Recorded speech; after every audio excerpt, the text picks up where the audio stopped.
Tá começando mais um Acesso Geral, bem-vindos ao nosso programa, muito bom saber que você está acompanhando a nossa programação da TV Tech, TV Câmara Jundiaí, pelos canais 24 da NET e também 60.2 no HF. É um prazer trabalhar para vocês, vocês não têm ideia de quanto a gente ama a nossa profissão e de poder mostrar Jundiaí para vocês. Olha só, no programa de hoje a gente vai falar sobre arte.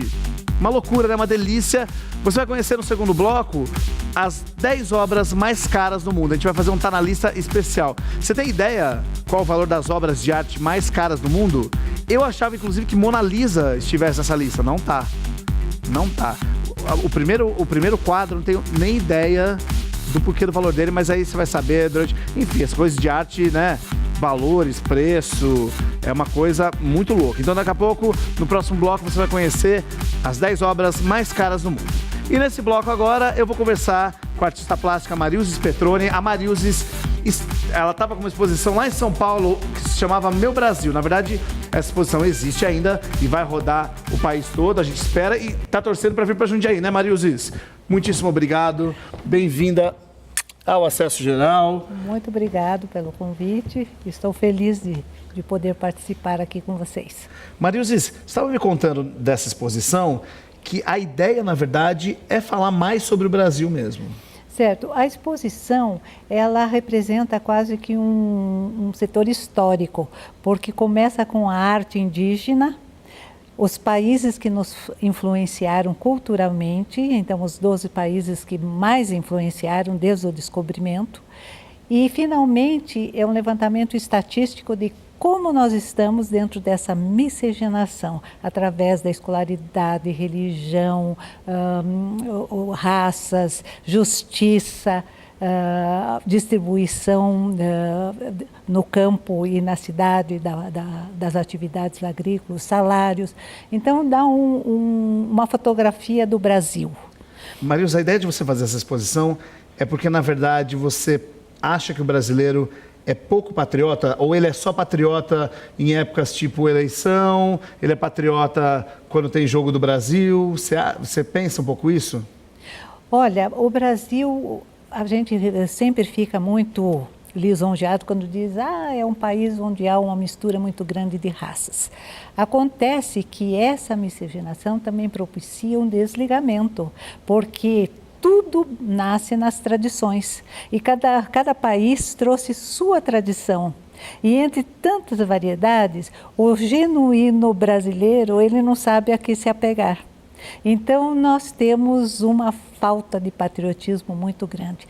Tanto é que você vê as pessoas falarem, eu quero ir embora do Brasil.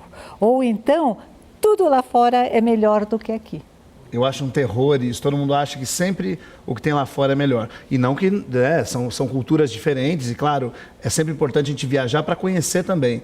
Mas a gente sempre está desdenhando um pouco. Eu falo a gente, porque... Mas é no geral. É no geral mesmo, né? A gente sempre está desdenhando alguma coisa no nosso país, isso é muito triste, né?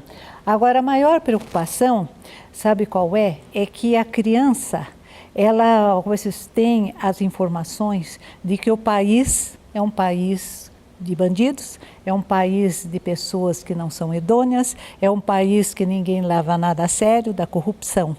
E isto fica entrosado no inconsciente.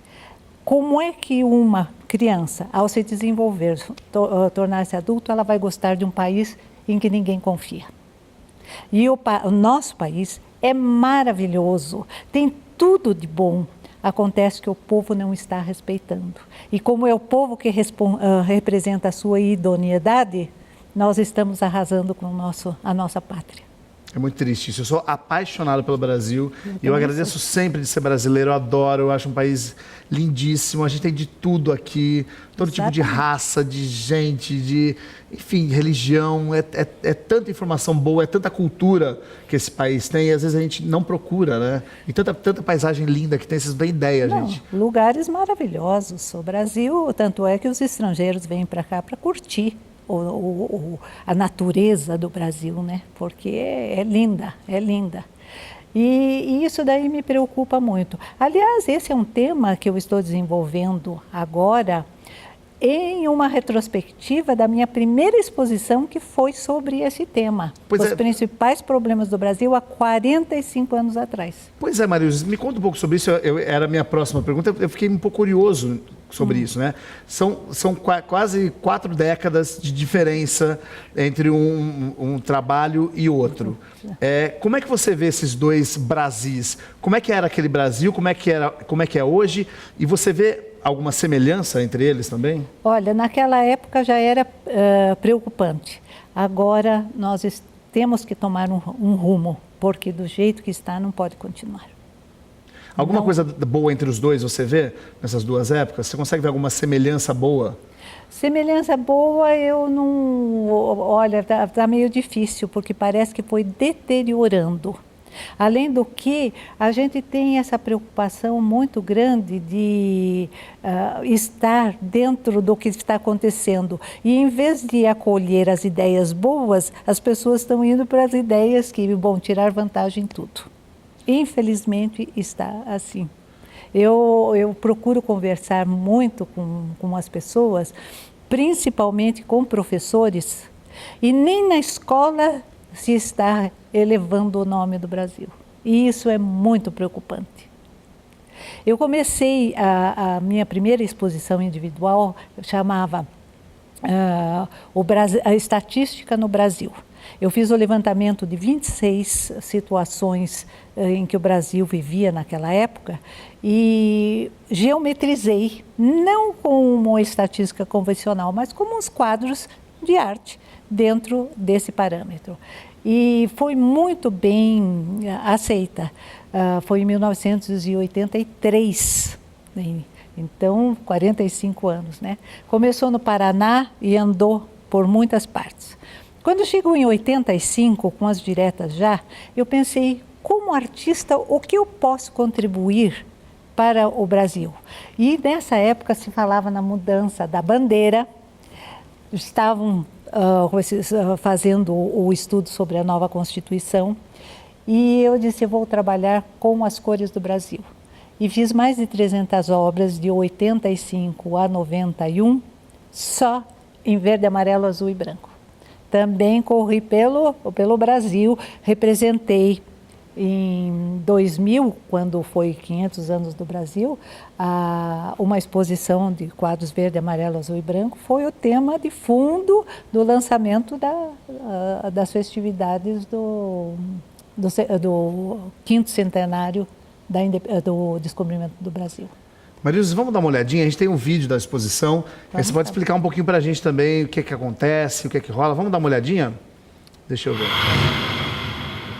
Olha, é um passeio pela exposição, né, Marilze? Isso.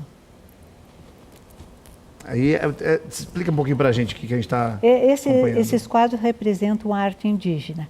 O indígena, ele, tanto nos desenhos do corpo, como no cestaril que eles fazem, nos objetos que eles fazem, eles usam o tema da natureza, que é o olho da coruja, a escama do peixe, a asa da borboleta. Então, é tudo baseado no visual da natureza. Então, eu acho um trabalho muito bonito, né? E o olho da coruja aí está sendo repetido. A segunda parte, como eu já comentei, é a representação dos países que nos formaram por ordem de chegada. Por ordem de chegada. Exatamente, porque vem do português, depois houve a parte da escravidão, então vieram de Angola, aí a França tentou invadir, depois a Inglaterra tentou invadir, né? A Espanha veio em conivência com Portugal. Finalmente a Itália, a Síria, a Polônia, a Alemanha e o Japão vieram. O Japão foi o último país? Em 1910. Né? E esses entrosaram tanto dentro das suas culturas, da sua cultura trazendo para o Brasil, que hoje em dia a gente nem lembra que eles influenciaram, por exemplo, a riqueza das igrejas veio e o catolicismo, Portugal, Espanha, a Síria, né? Tudo isso, o ouro, a ganância pelo ouro, eles que nos influenciaram. né? A parte, por exemplo, da França, até hoje nós comemos a baguete, o croissant, né? Então na parte gourmet, né? Mais sofisticado é tudo da França, a moda, o teatro, a música. De Angola nós temos o vatapá, feijoada, tudo que tem na Bahia foi trazido pelos escravos, foi se sofisticando, mas a base era dele. E isso a gente não lembra mais. Então é muito importante você ter essa noção de que eles contribuíram para o nosso desenvolvimento, tanto tecnológico, por exemplo, a Alemanha com a parte de máquinas agrícolas e tudo mais, o Japão com a produção dentro da agricultura, o plantio facilitando, né?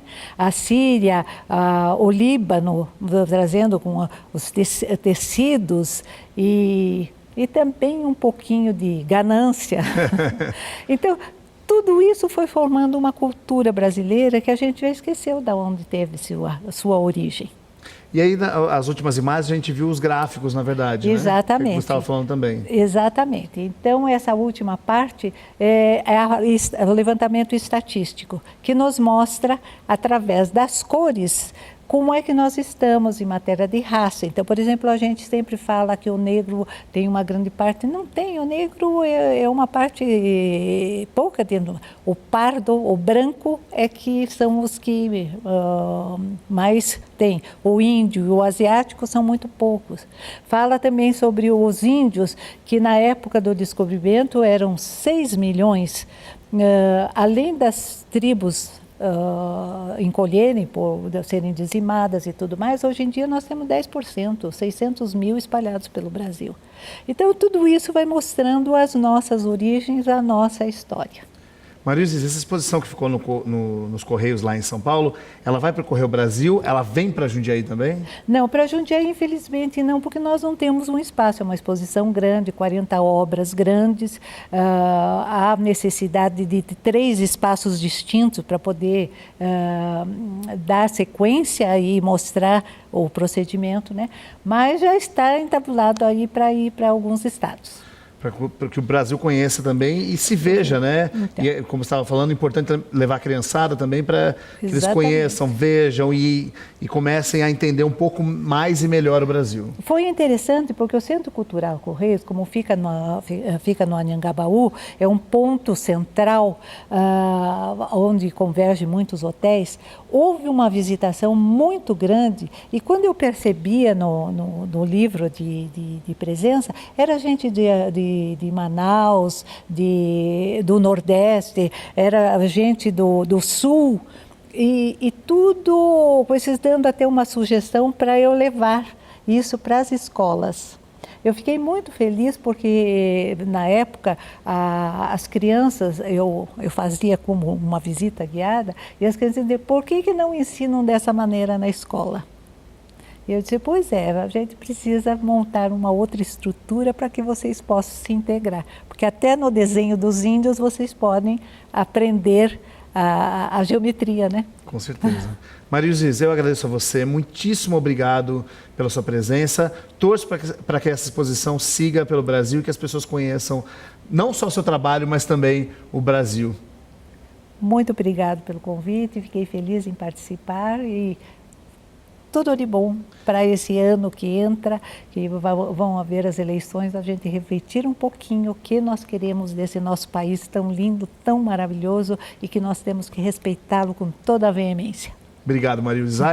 Gente, adoro trazer gente que ama o Brasil igual eu aqui, sério. Eu fico tão feliz com isso que é o que eu sempre falei, como falei no começo do programa, eu sou tão brasileiro que para mim isso é uma alegria, uma felicidade. Olha só, no próximo bloco você vai conhecer as 10 obras de arte mais caras do mundo. Não tem nenhuma brasileira não, Maria-Luísa. Você acredita? Infelizmente, não. Não tem nenhuma obra brasileira, mas você vai conhecer as 10 obras. Vou até falar o valor delas para você. Saia daí bem rápido, eu já volto.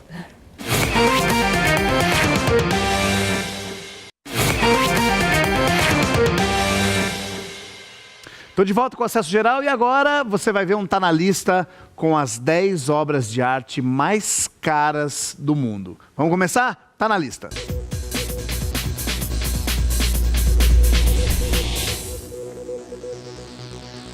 Olha só, nossa 10ª posição custa aproximadamente 87,9 milhões de dólares. Veja você, minha gente. É uma obra de Gustav Klimt. Vamos ver qual é.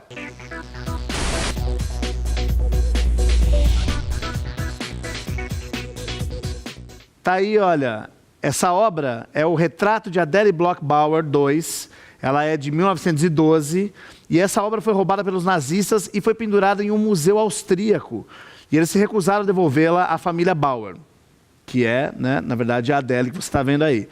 Ela somente em 2006, após uma longa batalha judicial, que a sobrinha de Bauer tomou posse dela. Tá, então, essa é a 10ª obra de arte mais cara do mundo, 87,9 milhões de dólares. Eu, minha gente, não sei nem o que é isso. Não tenho nem ideia. Vamos para a 9ª posição? A 9ª posição é uma das 3 obras de Picasso que se encontram nessa lista.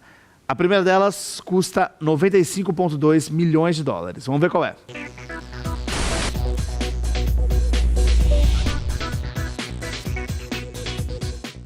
Tá aí, minha gente. Essa aí é a Dora Maar Alschot. Eu não sei falar, gente. Eu vou falar errado. É de 1941, essa obra. E você está vendo aí, essa aí foi a amante do Picasso. Ai, gente, se o Picasso fizesse assim com a minha cara, eu ficaria... eu falando de obra de arte aqui, vão me matar. Mas essa aí é uma obra do Picasso, essa aí é a amante dele.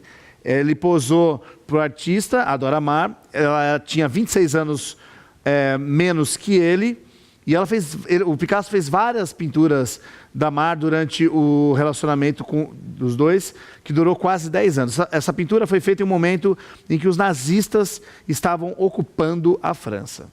Tá, então, essa é a 9ª posição, a primeira obra de Picasso da lista.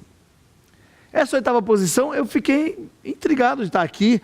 Ela custa aproximadamente 100 milhões de dólares. E está na nossa 8ª posição. Vamos conferir.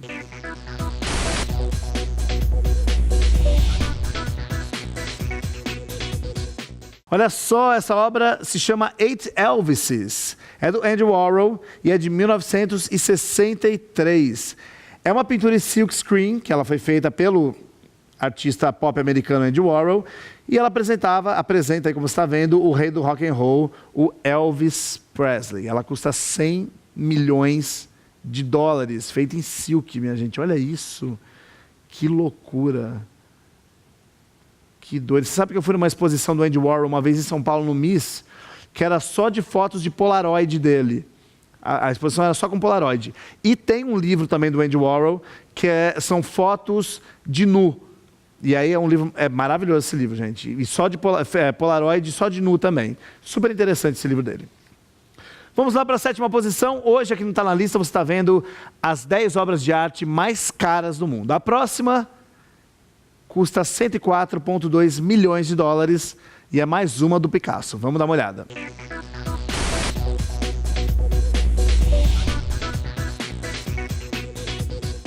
Olha só, minha gente, o Picasso era muito jovem quando fez essa pintura. Isso foi em 1905, ele tinha 24 anos de idade. E como você está vendo, ele usou cores alegres que eram comuns no seu trabalho durante o período rosa. Essa pintura foi feita na seção de Montmartre, na França, e mostra um jovem esportivo local com uma coroa de flores na cabeça, segurando um cachimbo na mão esquerda. A pintura, se você for pensar no Picasso que a gente conhece, não é realmente considerada como uma das obras de arte, uma das obras-primas do Picasso. Ela não tem um valor artístico, um valor histórico, como os outros trabalhos dele. Mas, claro, a gente sabe que o alto valor, o alto preço pago por essa obra provavelmente pode ter sido por causa do nome do artista, que tem um peso muito grande, e não pela beleza da pintura em si. Tá, então, 7ª posição, Garçon à la pipe. Ih, gente, hoje aqui vou gastar meu idioma. Vamos lá, 6ª posição. 6ª posição também é Picasso e você nunca viu um nude tão caro na sua vida. 106,5 milhões de dólares custa esse nude de Picasso. Vamos ver.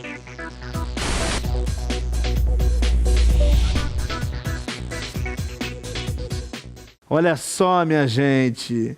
Esse óleo sobre tela apresenta a amante e musa do Picasso, chamada Marie-Thérèse Walter. A tela tem uma cor azul e é um lilás vibrante também. E é o segundo quadro mais caro a ser vendido em um leilão. Ele se chama Nude.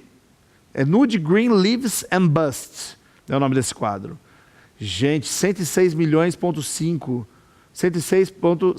de dólares. É uma loucura um nude custar isso, né, gente? Tá valendo nada meu nude, gente. Meu nude é de graça. Não... enfim. Tá, então, Pablo Picasso, de 1932. Quinta posição, essa com certeza você já deve ter visto na sua vida, escutado falar sobre ela. Ela é muito famosa, está na quinta posição, é do Edward Munch e custa 119,9 milhões de dólares. Vamos ver qual é.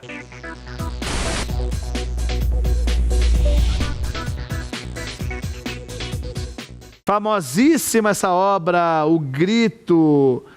Você vê que essa obra é super conhecida, ela caracteriza uma figura com uma expressão de agonia e dor. A figura é ajustada com um pano de fundo de um céu alaranjado ali que você está vendo, super legal. E há outras 3 versões dessa obra. Uma está em Oslo, na Noruega. Na verdade, as 3 estão lá em Oslo, na Noruega. Tá certo? E essa aí, então, é a nossa quinta posição das obras mais caras do mundo. Vamos lá, gente, mais uma agora. Ih, mais uma, hein? Que custa... Essa... Gente, a gente precisa estudar mais a arte, né? Eu estudei na minha época de Rádio TV, mas preciso estudar mais ainda. Olha só, aquela Adele Bloch-Bauer, que a gente falou aqui no começo do programa, que estava na 10ª posição, mais o quadro dela está aqui no nosso Obras Mais Caras do Mundo. Vamos ver qual é.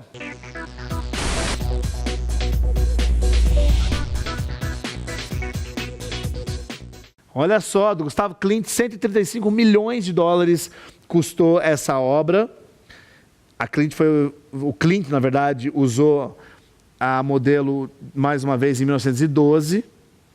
E aí, mais uma vez, os nazistas confiscaram essa obra durante a Segunda Guerra Mundial. E aí, depois de 2006, ela voltou, então, a pertencer às galerias de arte. Quarta posição, Gustavo Klimt, 135 milhões pelo retrato de Adele Bloch-Bauer 1. A Adele Bloch-Bauer 2 foi na 10ª posição. Vamos entrar agora no nosso topo aqui. Vamos conhecer a 3ª posição, medalha de bronze. Quem é, ou qual é, na verdade, a pintura na 3ª posição mais cara do mundo? Vamos ver.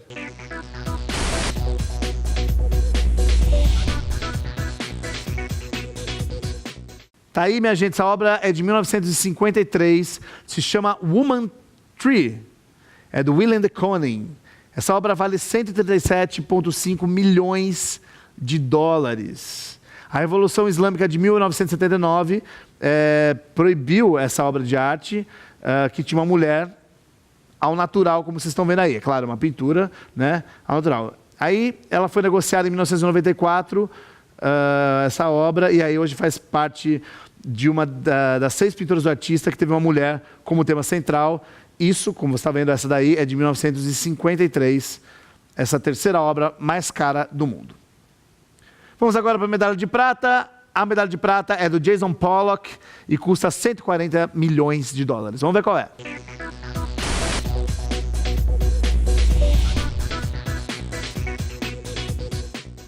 Minha gente, isso aí é Number 5, o nome dessa obra de arte, de 1948. Essa pintura é um exemplo do movimento expressionista abstrato. Ela apresenta o que parece ser um ninho feito por movimentos livres de tinta amarela e marrom regados sobre a tela. É difícil falar sobre arte, né, gente? Tá aí, ó. Quinta posição, Number 5. Não, quinta posição não. Segunda posição, Number 5, de 1948, Jason Pollock. Muito bom. E agora, então, vamos para a primeira posição.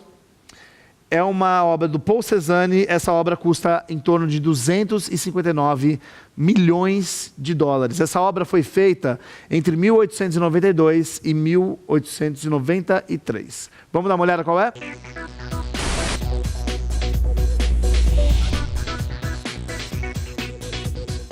Tá aí, minha gente. Chama The Card Players.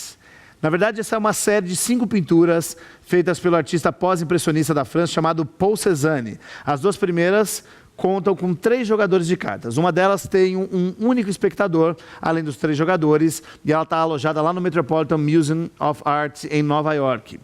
A outra tem 2 espectadores e é propriedade da Fundação Barnes, na Filadélfia. As 3 últimas peças têm apenas 2 jogadores. Uma está em Paris, a outra está em Londres, e a maior delas foi vendida para a família real do Qatar em 2011 pela bagatela de 259 milhões de dólares. É muito dinheiro, né, minha gente? Para uma obra de arte. Que loucura. Eu quero trazer até aqui no programa, é sério isso, alguém para explicar um pouquinho o porquê desses valores, né? Por que custa tão caro uma obra de arte? Se é pelo valor do artista, se é pela pintura. Eu gostaria de entender, acho que você de casa também acho que tem essa curiosidade. Não sei, eu fiquei agora curioso para saber sobre isso. Tá, então esse foi o nosso Tá na Lista, as 10 pinturas mais caras do mundo. Muito bom, minha gente, incrível. Olha só. Vou ficando por aqui, lembrando você de casa que nós estamos nas redes sociais, não se esqueça, estamos no Facebook, no Instagram, no Twitter, no YouTube, é só colocar TVTech Jundiaí e aí você aproveita da gente também fora da tela da televisão, claro, você sabe, 24 da NET e 60.2 UHF, uma parceria muito gostosa, muito incrível, maravilhoso, né? Uma parceria que deu certo, na verdade, entre a TVTech e também a TV Câmara de Jundiaí. Um beijo muito grande. Não se esqueça, a gente tem várias reprises também ao longo do dia, tá? Assiste, comenta, me manda no Facebook, manda no WhatsApp. Beijo, tchau!